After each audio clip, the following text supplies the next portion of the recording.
good? Matt Clark here at the new Matt Clark. How are each and every one of you doing on this amazing Monday? I'm doing great. My girl's doing great. My family's doing great. Hope each and every one of you are doing great. And I hope you guys had a great Easter. You spent it with your families. You told your loved ones how much you care for them. You reach out to any loved ones who are maybe going through a difficult time and express your love for them. And if not, hopefully you can move to that place where you can do that. But I just want to say, hit that like button, hit that subscribe button, and that bell notification button so you get all my videos when they're new. If you could share with somebody on social media, help spread the message, help spread the word, that'd be amazing. And there's a PayPal option if you'd like to donate, help support the channel. There's a link in the description of most of my videos. So what's up? How is everybody doing on this Monday, this Easter Monday? I know it's not a holiday for most people. Most people have to work on this day unless you have a government job or something like that, which I don't. So of course I had to work, and that's okay. There was a long weekend. That was great. Got some much needed rest. And here we are today. And I want to talk to you guys about the last time I got into like a beef in the streets. Now, I've probably told this story before at some point on my channel. I don't remember when. I don't remember if I have for sure. But this is the last time I got kicked out of my family's house just before I got arrested. So I was at home, and there's a very important lesson at the end of this, okay? I was at home in bed, just had said goodnight to my family, got a phone call from a friend saying that they were at a bar and asked if I wanted to come and have a drink. Now, me knowing myself, knowing that's a bad idea, that I gotta work early the next morning, still made the decision to get up, go to the bar, and have a drink. Now, the reality was the plan was to have a drink. The person left after one drink, and here I was at this bar. Now, I bumped into a guy that I worked with, funny enough, at the bar that night, and he ended up going home. But what did I do? I followed a group of strangers to a party, a birthday party at that, and these strangers were people I'd never met. They're young too. They're probably 20 to 24 years old, in that age group, and I was being a total douchebag that night. So it started at the bar. I almost got in a fight with this dude that I don't know, but we have mutual friends. And he didn't like the way I was talking. I didn't like the way he was talking. Words were exchanged. We almost kicked off at the bar. Cooler heads prevailed. Now, when I was walking to this party, there was a car with a bunch of dudes on the side of the street. And I walked up and slapped the hood of this car, just being a total drunk douchebag. And the reality was, I was supposed to have one drink, but I didn't. I pre-drank before I went and had a drink. So I took a bunch of shots of Jameson. I drank a bunch of wine before I ever went to the bar. And when I went to the bar and had a few drinks, by that time I was hammered because I didn't drink a lot. I just not a heavy drinker. It's not what I did. I didn't like to get smashed. But this night, for some reason, I decided to get smashed. Now, when I go back to this party, turns out that the kid who I slapped the hood of his car, he gets up, he's like, "What are you doing, bro?" I was like, "Is it your car?" I'm not sure if it was his car. I think it was his friend's car. But I said, "If it's not your car, don't worry about it." Got all tough with him. He didn't want the problem. I was a big guy at the time, I was working a lot. I was just animalistic in the way that I thought, hyper aggressive for no reason. And I was just being a total prick, let's be honest. I invite myself to this party. It's a pool party. Everybody's having fun except me. Here I am, just acting like a total douche, trying to show up dudes, trying to show off to everybody because I felt like I was bigger. I felt like I had earned this reputation and these younger guys needed to bow down, basically. And the reality is, if this was me and my friends when we were younger, I would have been lucky to walk out of this place alive. But one thing led to another. I ended up goof bombing this dude. We almost got in a scrap again, but people kept getting in the way.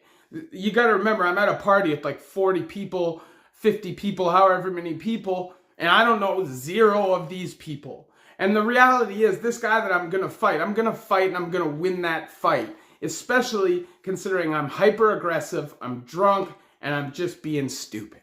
Now, his friends kept getting in front of me. Now, this guy wasn't soft. I'm not going to come up here and act like he was soft because he wasn't. He did want to fight me. The reality was, though, people didn't want us to fight. People didn't want to fight at the party. I shouldn't have even been there, let alone ruining the party with fights, right? It's the reality. Like, you don't go to a birthday party wanting to jump some random dude who's just being a dick at some party, right? That's not what you want. You don't want to ruin this person's birthday party. And I'm telling you, they were fairly cordial with me considering how ignorant I was. Now, the reality was I kept trying to start a fight, but I was so drunk, I wasn't aware of my surroundings. I was hyper-focused on one person. Now, when you're in prison, that's cool. When you got homeboys looking over your shoulder to make sure that nobody's going to jump in, then you need to be hyper-focused like that. But when you're in a scrap at a party with a bunch of strangers in the backwoods where nobody's going to save you if you get jumped, you're in a situation, man. Nobody's going to come and fight for you. You're all on your own. So I had to be hyper aware, and I wasn't. And I ended up getting sucker punched into a swimming pool. I'm treading water in the swimming pool, goofing people up, looking like a total idiot and a total clown.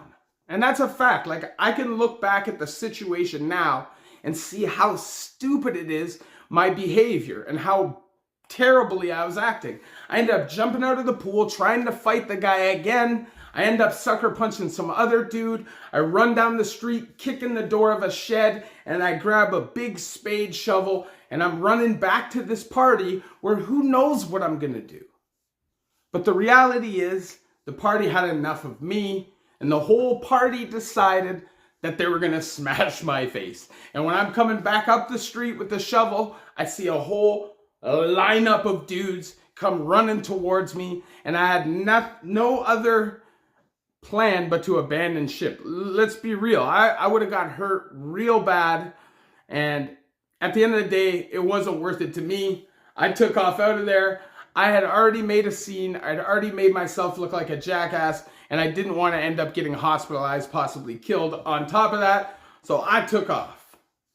It is what it is. I'm not going to get jumped by 25 dudes. It's not happening. So I go home. It's literally like 5:30 in the morning. I got to be up at like 6:30 in the morning to go to work. I walk into the house. I pour sugar and mustard into a cup, go upstairs, go to bed. My family isn't aware of the night that I've had because they think I'm at home in bed, because when they went to bed, I was at home. When they wake me up, I snap.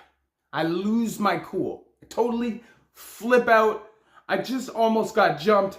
It was a crazy night. I was smashed, blackout smashed. I only remember bits and pieces of the whole night as it is. And at this time, I had no idea I had been punched. I didn't find out till the next day that I had been punched. First of all, because my neck and my side of my head was sore. I had thought that somebody had pushed me into the pool. That's how oblivious I was and how hammered I was. I took a 2-piece and had no idea. Woke up like, ugh, why does my neck and the back of my head hurt? I'm lucky that that's all that happened. These are called seemingly unrelated decisions.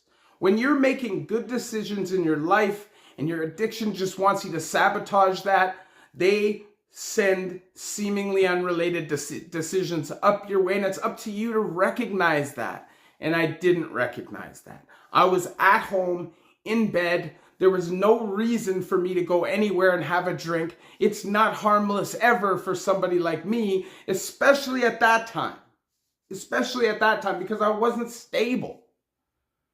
I wasn't stable. And now, at this point in my life, I would be smart enough to recognize I gotta work tomorrow. There's no reason for me. And I have take no joy at all in going out to bars and like getting into fights. It's just not something that I think about or want to do at all in my life anymore. And when I look back at that time in my life, I say to myself, You act like you wanted to do better, but you kept putting yourself into these seemingly unrelated decisions that doesn't seem like it has anything to do with addiction. But the reality is you're looking for ways to sabotage what you're doing so you can run. That's what I would always do. I would look for an excuse to run.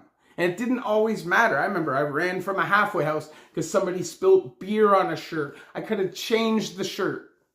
But I used it as an excuse to go on the run, which cost me time in jail because I caught more charges. These are the things that I did. And when I look back now, if I would have just stayed home that night, who knows? I might never have went on that bender because that night cost me being at my family's house, which depressed me. I ended up losing my job, which sent me right into addiction. If I didn't make that decision that night, I probably wouldn't have went down that path. Now, I feel like at some point I would have because I hadn't dealt with the crap that I had to deal with. I hadn't went to rehab or gone through recovery or any of that. And I still had a lot of learning to do. But I can look back now and say, this is where I went wrong. This is where I went wrong. This is where I made a mistake. This is where I trusted somebody I shouldn't have. This is where I put my freedom and my life at risk unnecessarily. I can look back and be honest with myself and say, man, you were stupid. The things you were doing was stupid. And I could have very easily lost my life that night because I know if that was me and my homeboys when I was that age, and we caught somebody in the back like that, acting the way I was acting, they would have got smashed long before I ever had a chance or they ever had a chance to get out of there. It is what it is. These guys were actually good guys and didn't really want the problem. I just insisted on getting it. And that's how I was. There's so many times I would drink liquor and get blackout drunk. And I don't drink, like I wouldn't drink liquor a lot. It would be once or twice a year. But because of my addiction and the way that I consume substances, I would drink so much that I would get blackout drunk. And then I would do crazy things, like fight my friends, wake up strapped to a hospital bed. And all of those things would give me a path to run back to my addiction. It's a pattern of behavior that you will notice once you're in rehabilitation and recovery and you've admitted to yourself that you have an issue. And once you're able to be honest with yourself and accept criticism from others, these things will become very clear. Obviously, I share my stories with you guys so you guys don't have to go through these things yourselves. If I could snap my finger, nobody has to go through addiction, nobody has to go to prison, I would do that, but I can't. And that's a reality. I'm not magic, but hopefully my videos will inspire people to change. And if you are in the situation where you need to go to prison, you'll have an understanding of what to expect. And you don't have to make the people's lives there miserable by coming in totally green. If you could please hit that like button, that subscribe button, and that bell notification button so you get all my videos when they're new. If you could share with somebody on social media, help spread the message, help spread the word, that'd be amazing. And there's a PayPal option if you'd like to donate, help support the channel. The link is in the description of most of my videos. So I will say this, that morning when my family woke me up and confronted me, I snapped. I lost my cool, I punched in the door of the fridge, and for the first time in my life, my mother said she was scared of me. I got kicked out of my house and lost years of my life as a consequence to that simple decision that I made that night. Having my mom tell me she was scared of me broke my heart, man. I take pride on being a mama's boy and having a real deep loyalty to my family and just not talking down to them, not swearing or cursing at them. I take pride in that at this point in my life. But at that point in my life, I was very selfish and the addiction was just gripping at me and just pulling. If you don't deal with the issues that run you to addiction, anytime you stop, your addiction is going to be doing push-ups in the parking lot waiting for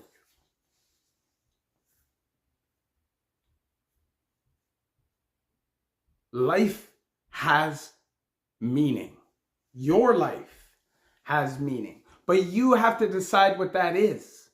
You have to take control of your life, no matter how major or minor these decisions are, and you have to do what's best for you. And you can't do any of that or improve anybody else's life until you get your life under control. It's not going to be easy to do. I'm telling you, it took me time after time, try after try, and I'm still in a daily battle every single day with my own mind, my own thoughts, and that is life in recovery. And every day that you get through, you get stronger and stronger, and you feel more accomplished. And you just feel like things get a little bit easier every single day. As long as you don't make any seemingly unrelated decisions and put yourself in high risk scenarios. Love each and every one of you. The new Mac.